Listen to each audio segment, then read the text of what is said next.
So here we have the Asics Magic Speed 3, and this has been one of my favorite carbon-plated daily trainers for my speed day workouts, with a decent amount of cushion, and on top of that, it's just a shoe that's so much fun to run in. So of course, I like this shoe, but could the Asics Magic Speed 3 be the best daily trainer for you? Let's find out in today's review. So let's start with the upper. So we have what Asics call it the motion wrap, and it's the same exact upper that you get on their race day shoes.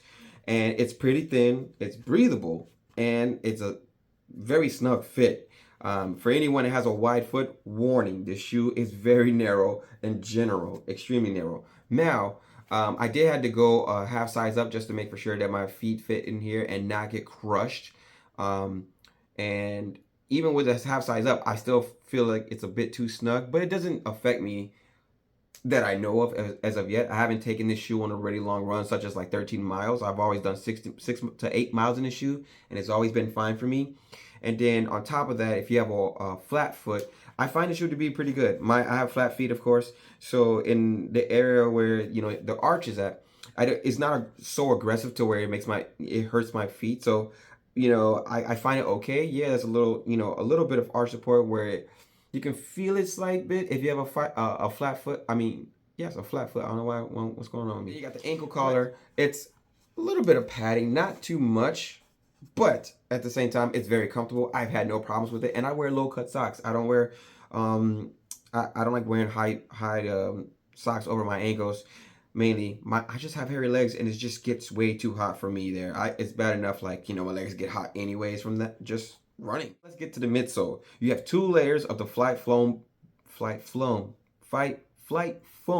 blast. What? I can't even say it right. You have 2 layers of the flight foam blast plus, and in between those 2 layers you do have a carbon plate. Now, to be honest, I've never really been the biggest fan of this foam, as far as expecting it to be really bouncy and responsive, but with the Magic Speed 3 it's feels light and responsive, and then you add that special ingredient in there, the carbon plate, and boom, and you're off. Like, the shoe is just it's ready to go. It's so much fun.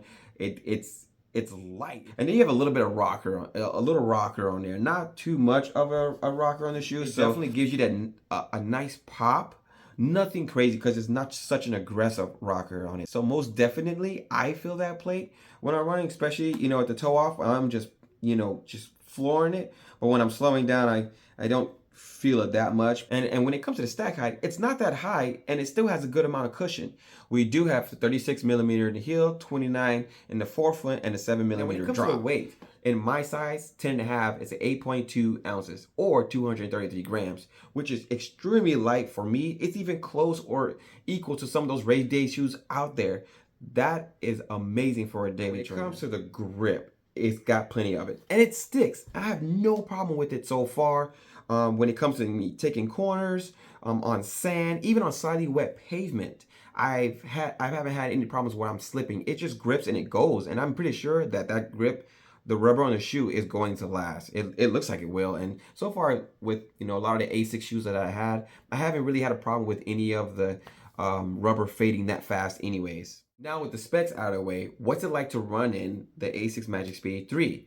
First, to me, it just feels like an entry level into their carbon plated race day shoes. Now, when I'm running in this shoe, man, it just feels like the shoe just wants to go quick all the time. And I love it. I love being able to just consistently pick up the pace in the shoe because I'm just having fun. And it's a good and bad thing, because then when you want to slow down or have a more relaxed pace in this shoe, that's when things start to feel a bit different. The shoe just doesn't feel that great when when you start to slow down. It changes completely. For me, it does. You just kind of plop and you just go, and it just doesn't even feel that comfortable. You don't get the bounce, of course. It's just like the shoe just said, nah, this is not it for me. When you pick up the pace once again, you feel a little bit of pop in the forefront.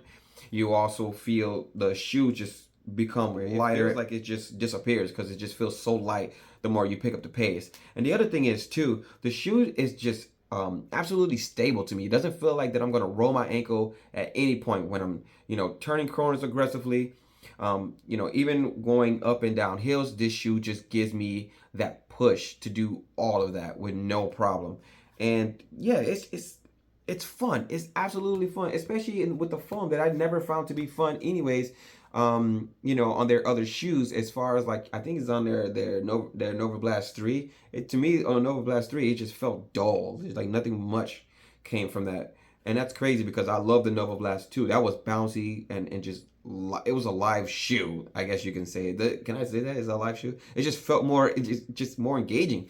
But I didn't think that, you know, when you put it on this shoe and you put that carbon plate in it, that it would feel so different to me. It just felt great. Now, what I did find weird is when it came to cornering, I just felt like my foot in the shoe in the arch area was moving a lot. It just felt like, I don't know, it like the middle of the shoe was shifting.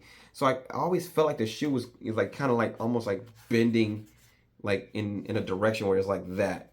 I don't know if I'm demonstrating that properly, but it just kind of felt like that. I could feel the sole in the arch area kind of coming out from under my feet, which was weird. I never had that in a shoe before, and if I did, maybe I noticed, but I surely noticed it in this shoe for sure. But at the same time, it's still not, you know, a major issue to me because, of course, I'm not always turning crazy corners and stuff in this shoe, so I don't feel it all the time. But when I do feel it, I'm like, oh, that's a weird feeling. And so far, I've only been running 6 miles in this shoe consistently back to back. I have yet to do like, you know, a 13 miler and more. So I don't know how it feels after that. But I've seen some people talk about like, yeah, they only want to use the shoe for 5 and 10K types of runs, and they don't know if they will use it for a half marathon or full marathon.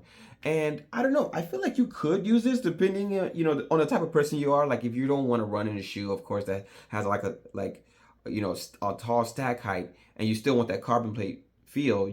I believe you can do it in this shoe. I still plan to try it in this shoe anyways because I might like it. I know some people don't because some people want more, you know, more stack height, more cushion, so that way their feet can feel more comfortable running those longer miles. I want to also talk about the color. I love the color of this shoe. I also love the white and like I think pink color that comes on the other shoe as well. I see so many people with the white and pink shoe, and I like that color a lot. It just, I wanted to try something different, so I got the blue one. Now, what was weird about it to me is it looked a lot different on the website, so I just felt like, dang, this shoe's gonna come in and I'm probably not gonna like it. But now that I have it, I actually really like this blue a lot, and it really stands out, of course, when you're running out there.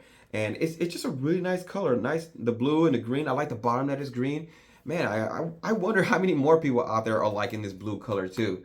I do hope that they come out with some more colors, because I might buy a second pair because I'm stacking up the miles on these pretty fast. When it comes to the price, it's at $160, and for a carbon plated shoe that can be your race day shoe, because I'm pretty sure it can. That's not bad at all. That's not bad at all because a lot of the shoes are $200 plus. And you can, with $160, this is a deal. You know, you can use your daily training, and if you want to do a race day with it, you can. And yeah, like I said, I am definitely going to try to do more runs in it, as far as going past like the 6 and 8 miles, and you know, do a 13, 14 miler to see how it feels over. Because maybe on my next half marathon, I could be using this shoe. Does have some competition. You do got other daily, you know, fast daily trainers out there, but not a lot of them have a carbon plate and low stack height and just fun and light like this shoe. I would say the only other shoe that really, for me, that I really love, that's like a super trainer, because this is pretty much a super trainer, especially with that carbon plate. I do find myself loving a lot and putting a lot of miles on it. Is a Saucony Endorphin Speed 3, and it's just fun. Also, I guess you can say this is a super trainer, but of course you got a ton of ridiculous stack height, and of course you got the more of comfort in this one, which is the Super Blast. I love this shoe, and I've done a lot of miles already in that shoe, so it's already been like my fun shoe to go to. Just a ton of bounce, but for sure this shoe I can use anywhere too. I also want to say this. I know this may be weird to some people. This is like treadmill fun too, because there's some shoes I can't run on a treadmill with, because it's just, especially a high stack shoe, I'm just destroying the treadmill. I just feel like it's like a dinosaur just rattling the entire thing. With this shoe, I can run the treadmill at any pace, and it just feels comfortable. And if I want to pick up the speed on those treadmills, I can. Slow down on the treadmills, I can. And of course, on the treadmill, it feels way different than on the road. So if you do lower paces in this shoe on the treadmill has a little bit of bounce to it, unlike the concrete, of course. So yeah, it's still comfortable to do it on the treadmill at lower paces if you decide you want to do your lower paces in this shoe and some training on it. So you definitely can. I know some people be probably like, what? Why would you do that? But yeah, overall, that I would say that pretty much wraps it up with this shoe. And thanks so much for watching. Please like and subscribe. I'm just trying to build a bigger community. And you can follow me on Instagram, Strava, and Threads. Threads, yeah, it's Threads, right? Yeah, it Threads. And it's the same name across, Run with CT. Once again, thanks for watching. You guys take care. Peace.